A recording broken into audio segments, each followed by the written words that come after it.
Sit down there. Stop around. Well, Beth is here. You can see Boris Johnson's speech when it happened. Breaking right now, Sly News facing closure, and everyone is celebrating. Because in reality, the end of Beth Rigby and Kay Burley's network is being seen as the ultimate example of go woke, go broke, and the beginning of the end of the mainstream media in the United Kingdom. Lots of brilliant reaction to this over the past 24 hours. Let me share a couple of the best with you. Calvin McKenzie posted, Sky News has signalled the game is up by announcing it will shift a majority of its content behind a paywall over the next few years. Since nobody watched it when free little GB News wipes the floor with it, who in their right mind would pay for that lefty tosh? When the US media giant Comcast bought Sky from Murdoch, they agreed to fund Sly News until 2028, despite losses of £50 million plus every year. Now Comcast have said no more money after that date, which has led to this rather strange hybrid. Sadly, it won't work. So that will mean Kay Burley and Beth Rigby will shortly be seen pushing a broom outside Aldi. Makes a decent video at the top of the hour. And of course, usually in my distant past, I would say how terrible that a whole load of journalists are about to lose their jobs. But not anymore. Because over the past 10 years, Sly News have lied to you, have misrepresented you, have gaslit you, and on the biggest issues of the day, every major issue, from Brexit to COVID to Donald Trump to enforced vaccination, they have got it wrong. Now, Father Calvin Robinson joins me now. He is going to, in just a moment, provide his analysis about the end of Sly News. Plus, we're going to have a look at some of the greatest hits, or shall I say, the lowlights of this despicable broadcaster, which has, since Murdoch left it, descended into left-wing torturous broadcasting. But there's only one man who was able to get their own back against Sly News live on air, and it is one Father Calvin Robinson. So I think we should have a watch of his interview with Mark Austin after both myself and Lawrence Fox and, of course, Calvin were taken off air because of an MSM media hysteria. Watch this. Fox made the point that she was dismissive of men's mental health, but what part of free speech includes a hate-filled rant in response to her talking about mental health? That was my point. But listen, there's one broader point here, Calvin, because we haven't got much time. Isn't the truth that you have conversations, and heavily opinionated conversations on GB News, some unchecked and unbalanced, isn't the point that that's okay if you cease to call it a news channel? I don't think it should be called a news channel, actually, because most of it's commentary. We only had the bulletins installed late on. But the point is, GB News offers a different perspective, and it is balanced. There's always someone from the right and someone from the left, but we have conversations about topics that Sly News would never have, the BBC tries to avoid, and actually there's a silent majority... Okay, so that was the moment that Calvin drops the bomb and becomes the first person to call Sky News, Sly News, live on air. And my goodness, Mark Austin wasn't happy about it. Look at how he reacted at the end of the interview. I should just make the point that it's not Sly News, it's Sky News. And thank you very much for coming on. Thank you. And we can just zoom on his face to see the horror. So, Father Calvin, look, at the end of the day, Sly News deserves to fall. And this is the beginning of the end of the British mainstream media. It was always going to happen eventually, given the public no. I mean, look at the recent stories, Calvin. Look at the despicable cover-up of the Southport massacre, for example, which actually saw folk protesting outside the Liverpool court, specifically against Sly News. And when a guest dropped a truth bomb on air, that was Sarah Jane Mee actually demanding the producers cut them off. Yeah, exactly. We can't have that conversation. No, the narrative is being spoiled. And people see through it. It's disgusting. We had this with Kay Burley over lockdown, her hypocrisy, peddling that people should follow the rules, at the same time breaking them herself. We have Beth Rigby pushing for further lockdowns and stuff, and medical mandates throughout COVID as well. Trevor Phillips used to be a friend of mine until he joined Sky News. He also took the woke liberal stance. All of them, it's a toxic network for the people that hate the country that they're supposed to be reporting to. And they don't report, they control the narrative. And people have had enough of that. And thankfully, people have said, no more. We're not going to watch your rubbish. So I'm very pleased to see the channel go broke, because it has been woke for a long, long time. And people need to wake up to the fact that they can't just keep telling us what to think. They've got to give us the information. Totally. If they're not willing to do that, we don't want them anymore. And the point is, you are the media now. We are the media now. Wherever you're watching from, be it on your phone or your iPad or maybe your TV set, you are the media too. And remember, Calvin and I have worked within the mainstream media, so we know what happens within the mainstream media. We know how billionaires try and censor you, try and stop you, in Calvin's case, booking guests like Tommy Robinson and Katie Hopkins to appear on your shows. And the difference is now, and I can promise you, I can look you in the eyes and promise you, I am funded by nobody. Nobody tells me what to say. The only people who fund my work is you. And that is so important, because it has allowed me the type of freedom that I never had in the mainstream media, even though I do think the reason why there ended up being this cancellation campaign and witch hunt against me was because I wouldn't go with the narrative. I wouldn't just say what they told me to in my ear. But the thing is, Calvin, I think people have realized, the good folk of both the United States of America and the United Kingdom have realized that you can trust an individual far more than you can trust an organization, because there are so many ways that organizations are captured or corrupted. I remember sitting there on the sofa when they were in your ear trying to make you say things that you didn't want to say. You wanted to be fair and balanced, and they wanted you to come down heavy on one side. I had that myself. I sat there on air once when they changed the words on my auto cue live on air, expecting me to read something that I didn't write. And of course, when I didn't read it out, they got very upset. All of these things happen so often. I had permission from the CEO of our previous employment to have Katie Hopkins on my show. I still couldn't get her on my show because of the liberal producers. They said I couldn't have Tommy Robinson on. They said I couldn't even have Carl Benjamin on, for goodness sake. And so what did I do the moment I left GB News? Well, I took my Common Sense Crusade over to Carl Benjamin's network and interviewed Tommy Robinson on it. And we had a 2-hour chat, and it was wonderful, actually. I learned a lot about him, and I think our viewers learned a lot about him. But the freedom of being able to do that, to say what you want, to speak to whomever you want, that is what media should be about. And you're right now, we are the media, we are the independent media, and the legacy media is dead because people have lost trust in them. And Sly News is the latest, and there's going to be a lot more to follow. I suspect Channel 4 and the BBC aren't too far down the road. Well, indeed. And to be honest, and I know not everyone will like to hear this, but GB News as well, because unfortunately, they are operating in the old universe. They are operating in the world of linear television and mainstream advertisers who, by the way, have been boycotting the channel since the start, and having teams of producers, armies of background staff, massively expensive offices in London. I mean, that is the ticket to keep losing £100 million a year.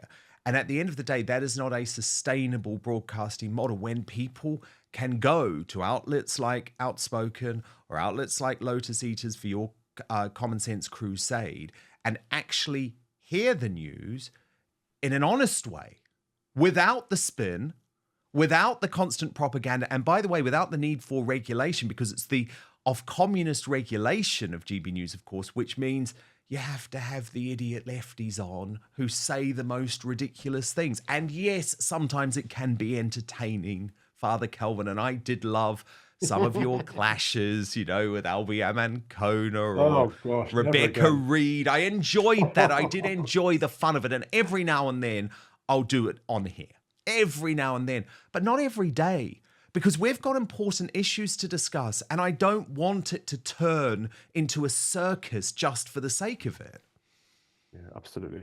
It has to inform as well as entertain. Yes. And that's the gap that's missing. I hated when the lefties were sat next to me shouting and screeching, and they often did. They often shout and screech, and you can't have a proper conversation. So yeah, it's entertaining every now and then, but it's nice to actually talk about the issues and talk about the things that people care about. And I think that on reflection, our viewers have appreciated that we're able to do that better now.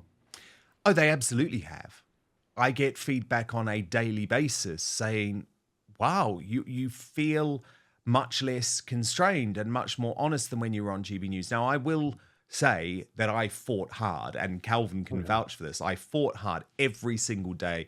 I wouldn't change my digest because some weak wussy producer was telling me to do so because they were worried about the off-communists. But of course, that led to my downfall. The presenters who are on there now do what they're told.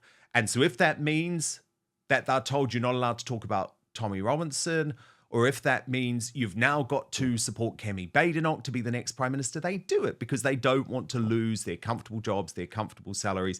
But what I would say is be brave, because this is where the future is. And in fact, in just a moment, Father Calvin, I'm going to show you a couple of examples from the US where you are right now in terms of how this is changing. But before we do that, can we just have some fun and look at some of the lowlights of Sly News over the years? Because I think we'll enjoy this, right? One of the things that I find funniest, Father Calvin, is, on Sly, they always pretend like they're best friends, whereas actually Beth Rigby and Kay Burley despise each other now after they had that big falling out to do with COVID. And Adam Boulton, well, you just have to watch his showdown with Beth Rigby to know how toxic this network really is. But first, we've partnered with Gundry MD to share this information with you.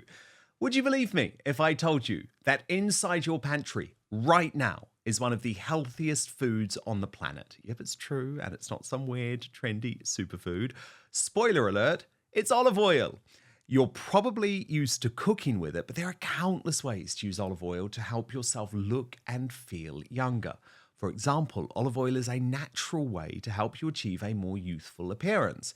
Besides helping you look younger on the outside, it's a fantastic tool for your insides as well. According to Dr. Stephen Gundry, a famous cardiothoracic surgeon, nutrition expert, and health advocate, you should get as much high-quality olive oil into your daily routine as possible, whether it's taking a shot of it daily or keeping a bottle of it in your bathroom medicine cabinet. But what kind of olive oil is best for your health?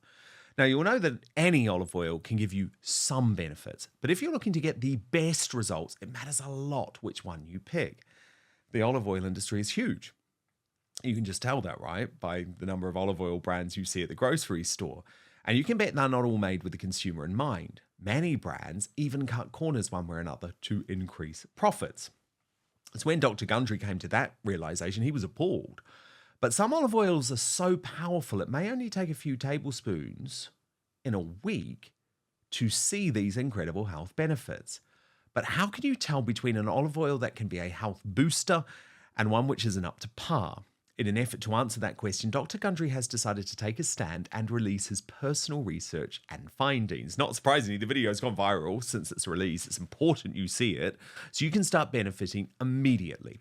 So you can watch the video right now by going to getolive1.com/outspoken or by clicking the link in the description box below.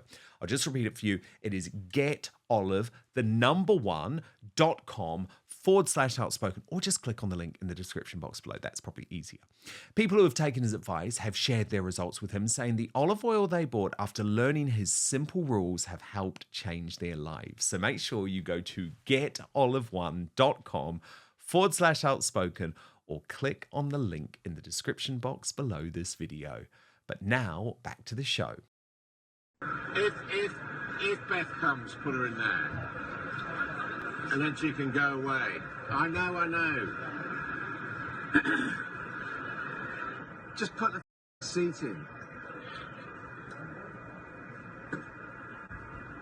Have you got the grab? Yeah. Yeah, well, she's got to come sit here if she wants to be on telly.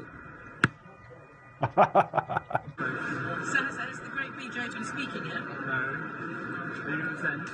Well, in the past few minutes, Mr. Johnson arrived. What the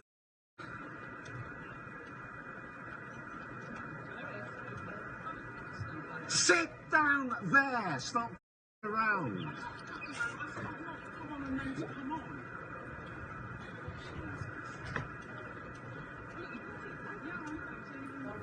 Yes.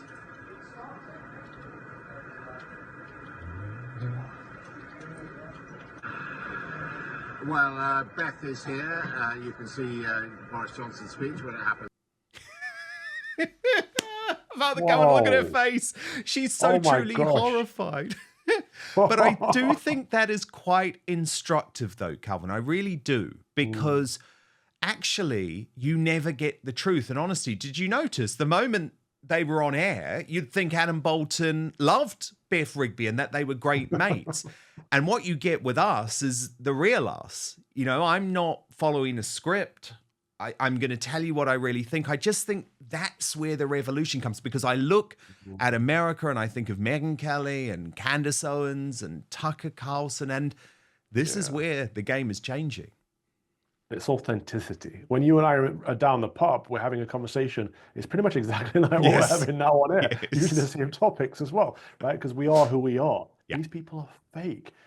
Firstly, I was laughing when Adam was like, get her a chair so she could sit over there. But when she came and he's like, effing sit down, like, wow, a man shouldn't be speaking to a woman like that. That's disgraceful. No, I know. And look, we're not big fans of Beth Rigby, but that was appalling. That was utterly appalling and despicable from Adam Boulton. And remember, Adam Boulton is the guy who doesn't even think that GB News has a right to broadcast whatsoever, because it would upset the British ecosystem. A couple of other examples, Calvin, I wanted to show you. Sly News on election night was actually, this Trump election night, by the way, was actually quite beautiful to watch because they were in mourning.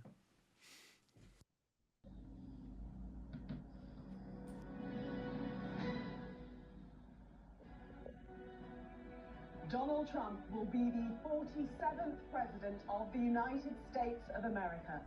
And so the man who has upended all the rules of politics in America is president for a second time. The man who has been impeached twice, who has a criminal conviction, who stands accused of trying to overthrow the results of the last election, has won this one. Is a comprehensive sweep, and you know it's. I think again it's important. There's been a lot of negative commentary here, and I'm sorry that sort of slight atmosphere of mourning in this studio, and I apologise for sort of puncturing it. But of course there are question marks about Trump, and they're legitimate question marks. I think it's fair. You talk about guardrails, and his. He said the quiet part out loud, Calvin. I love that he did that.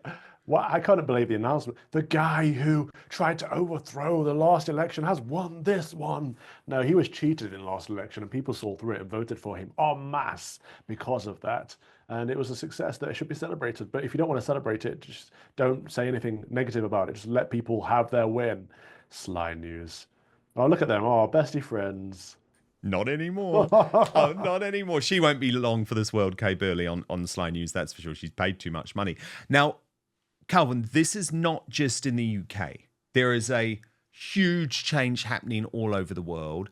CNN, their ratings on Inauguration Day were down 80%.